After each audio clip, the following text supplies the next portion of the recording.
Ngomong-ngomong, Myanmar, apa kabar? Kudeta militer ini mau kemana dan siapa pemainnya? Yang jelas sebenarnya ini urusan negara tetangga, dapurnya mereka, teritori mereka. Kita tidak usah cawe-cawe sebenarnya. Tapi sesungguhnya siapa sih yang selingkuh? Siapa sih yang salah di Myanmar? Siapa yang menegakkan haknya? Siapa yang terzolimi? Siapa yang diuntungkan? Itu saja yang kita bahas bagaimana. Sehingga arahnya adalah kita mengambil pelajaran bernegaranya. Junta militer di Myanmar adalah sejarah panjang militer di negara tersebut. Kediktatoran dan otoritarian lama mencengkram negara tersebut. Barat punya senjata yang namanya demokrasi untuk sebuah negara menjadi terbuka. Dan begitu terbuka, aset sumber daya alam atau letak strategisnya lebih mudah diambil mereka. Siapa itu mereka? Amerika dan globalis. Jadi ingat, terkadang atas nama demokrasi suatu negara bisa diambil haknya. Terkadang atas nama human right, dibungkusnya atas nama hak asasi manusia ala barat. Hak sebuah negara bebas jadi berada di bawah pemahaman itu. Hak asasi itu adil, sesungguhnya hanya ada di bawah pemimpin yang adil.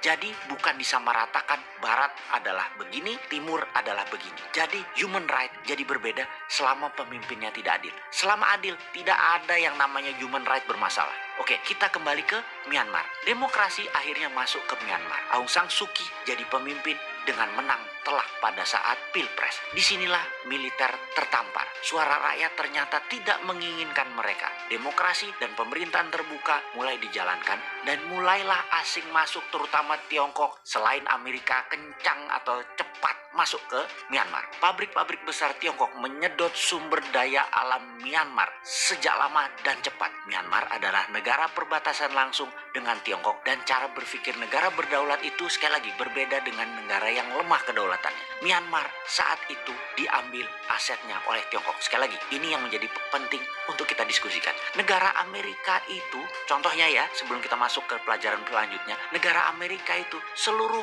homeland adalah kontinental Amerika, kendalinya harus penuh dari ujung Alaska sampai selatan Argentina, harus full dikendalikan Amerika. Ada apa saja di negara selatan Amerika, Amerika akan kirim tentaranya, ratakan sampai balik lagi taat dengan Amerika. Demikian juga Rusia, demikian juga Tiongkok. Perbatasan negara dengan negara lain, negara tetangga tersebut harus patuh dan taat dikendalikan Tiongkok. Itu cara bernegara, negara berdaulat. Jadi Korea Utara itu dipelihara dalam tanda petik oleh Tiongkok. Seluruh negara berbatasan langsung, semua dipikirkan apa yang bisa membuat kendali atas negara tersebut. Kekuatan, kelemahan, dan apa manfaat terbanyak buat Tiongkok. Dan bagaimana menaklukkannya. Kementerian Perang Tiongkok punya master plan-nya. Untuk Myanmar, gas alamnya gede banget. Tiongkok perlu, terutama Tiongkok di bagian tengah. Tarik pipa sampai Tiongkok panjang sudah dilakukan, sudah masuk ke tengah Tiongkok. Semua gas alam dari Myanmar. Militer Myanmar gerah. Nasionalisme mereka ditambah ego mereka tertohok-tohok melihat demokrasi mulai membuka dan mengeduk sumber daya alam Myanmar.